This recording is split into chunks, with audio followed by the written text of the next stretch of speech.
Since Israel's genocidal campaign in Gaza began after the October 7th massacre in 2023, it is estimated that over 17,000 children have been killed and over 33,000 have been injured. The real number is probably a lot higher.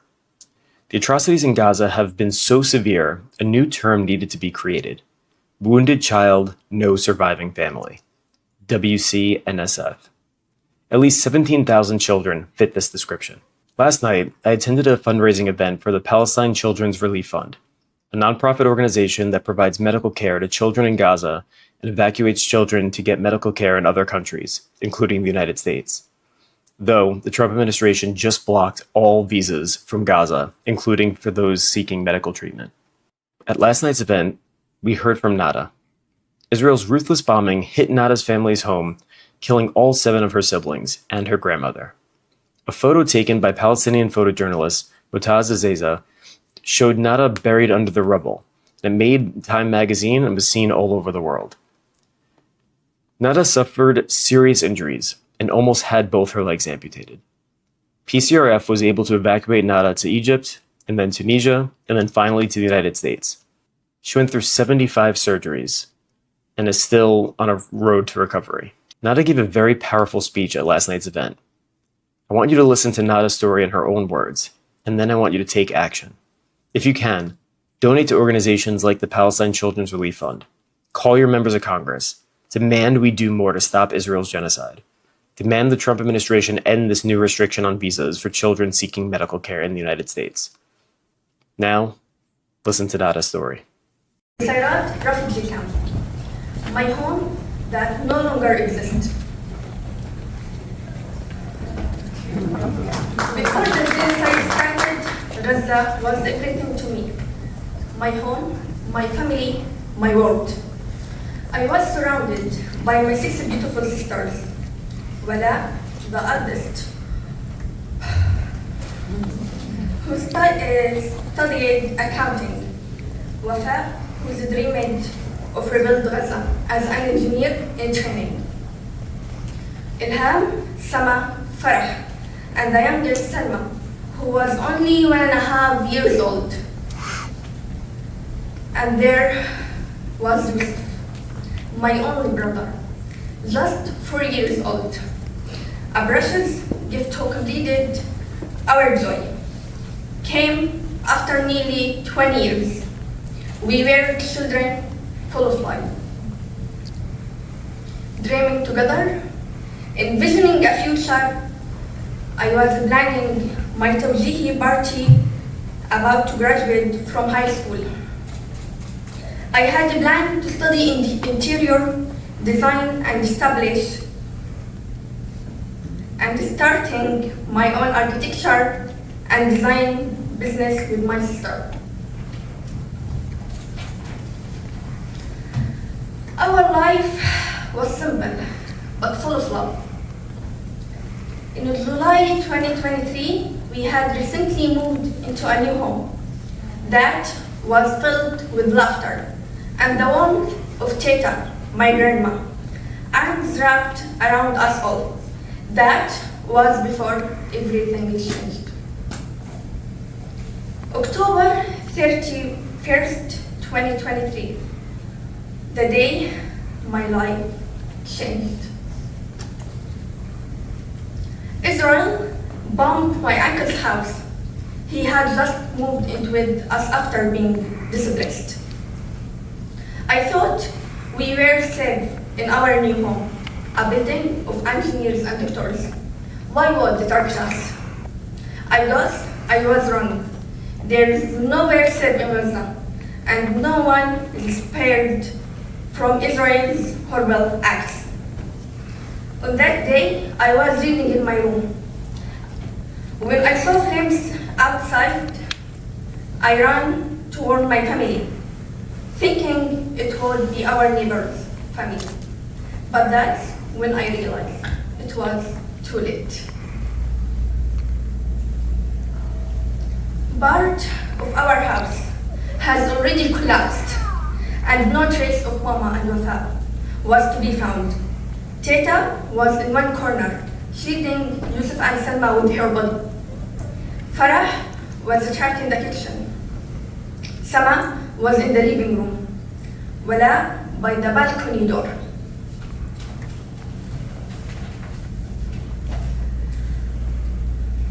And Wafa in the opposite side. I witnessed the explosion through I heard on the street.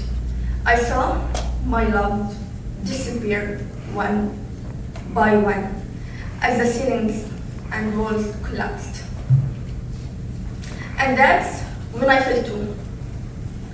It was very dark and dusty. I could barely breathe. I thought I had died.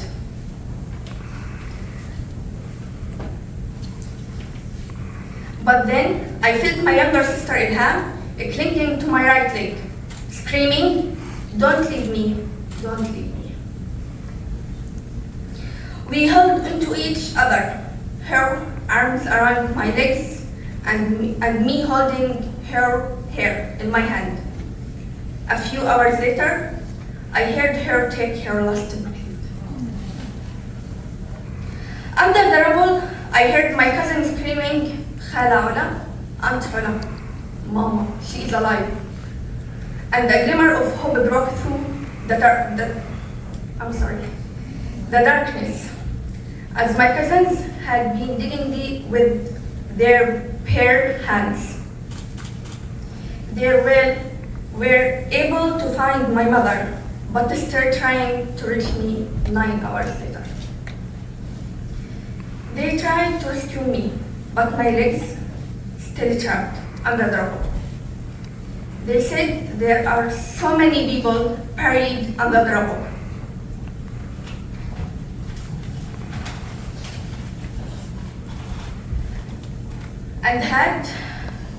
And that I had two choices: amputate both legs without anesthesia so they can get me out faster and save others, or wait. I chose to have my legs amputated because I wanted to give others a chance to live, especially since my own siblings didn't have that chance. My cousins refused to give up. They began cutting through the iron and concrete assembled their own strength, as there was no equipment. All the while, they tried to comfort me, saying that my siblings were safe, but I knew the truth. I had seen everything.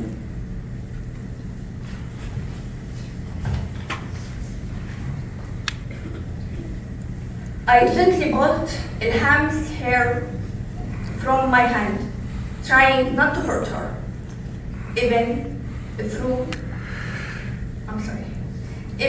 though I knew she was already gone. Ilham died holding me. I said to my cousins, while handing him the strand of her hair.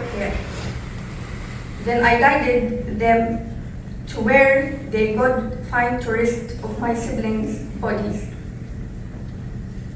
Eventually, they freed my left leg, but my right leg remained trapped. After a long night, they got me out while I still had my legs and rushed me to the hospital. I don't remember much that. Until arrived in Egypt, my mom told me that I had undergone multiple surgeries, blood transfusions, and daily dialysis. My stomach was swollen. My shoulder was broken. My mother, too, was hospitalized with fractures in her pelvis and spine. I'm sorry. Even me, I can't say that.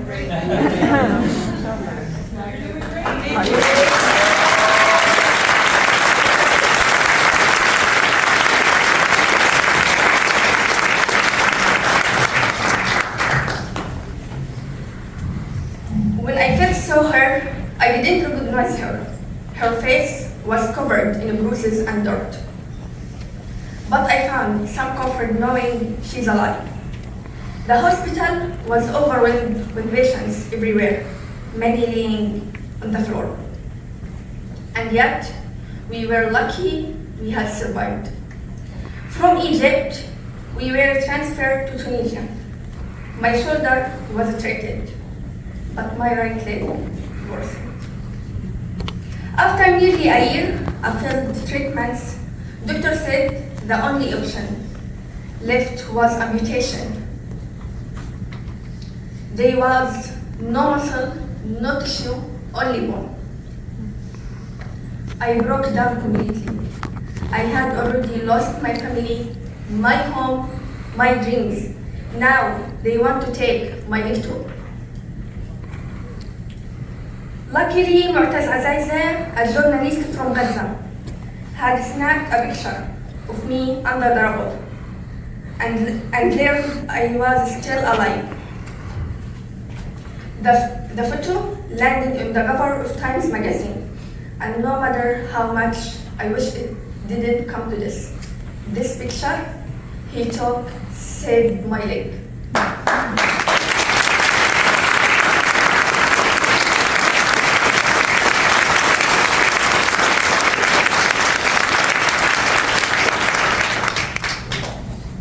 After seeing the photo, Dr. Sami Tufaha at the Johns Hopkins and Tariq from BCRF rushed out asking to treat me.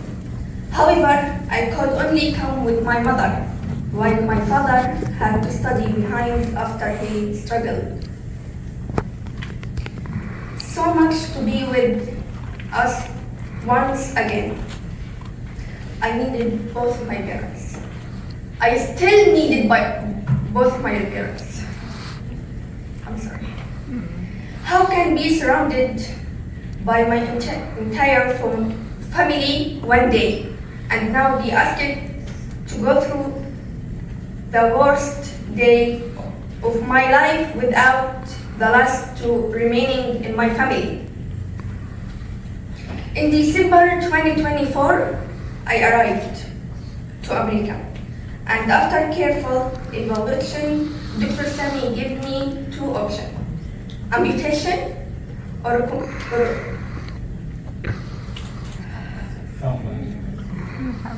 complex nerve and muscle transplant that will take around 18 months to heal if successful. On January 7, 2025, I underwent a 16-hour surgery. They took muscle and nerve tissue from my back and transplanted it into my leg. Complication followed as I developed a bacterial infection in my foot and had to give through 7 more surgeries. In total, I have survived 75 surgeries.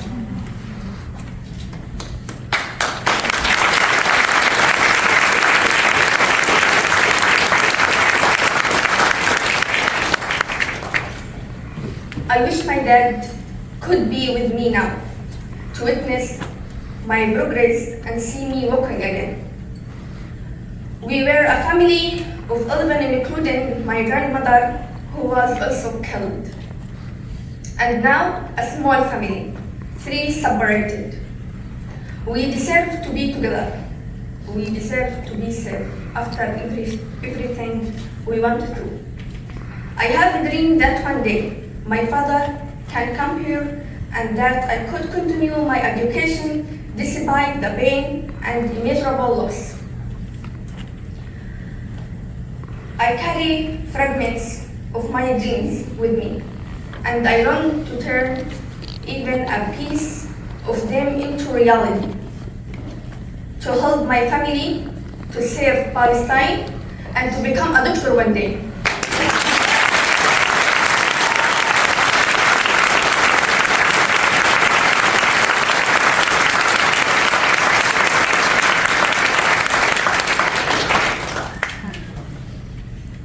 I want to follow in footsteps of Dr. Sami Tufaha, who not only inspires me, but is the very reason I still have my leg. Wait, well, like, this is a big deal.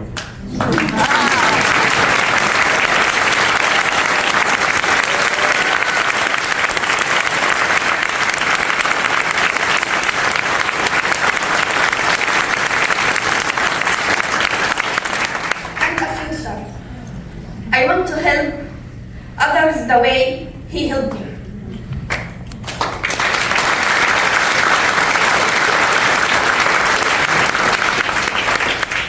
Today, I'm walking again, slowly and carefully, but walking.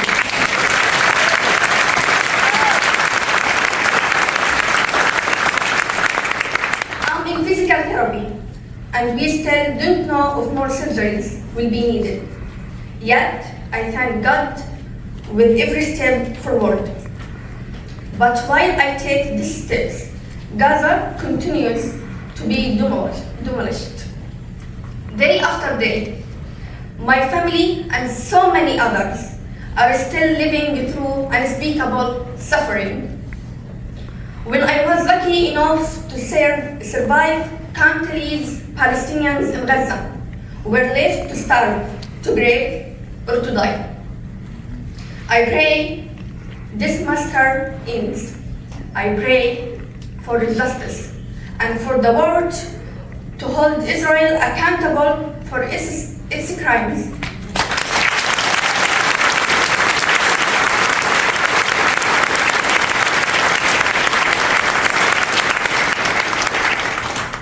I am deeply grateful to everyone who helped me.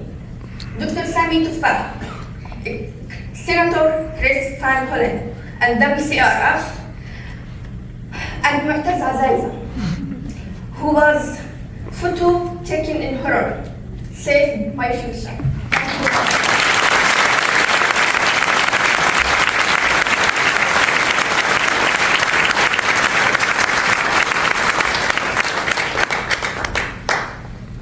I wish that photo had never needed to exist. I wish I still had my siblings around me. I wish I still had my home and my peace. I cannot say I want to dream anymore, because I will.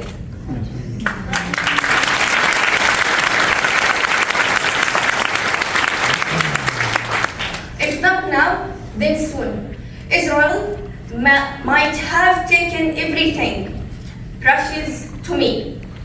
It might have stripped me from the very essence of my life and separated me from my family, whose space no one can fill. And I will forever carry that void with me, but will also never ever break my spirit as long as I can breathe.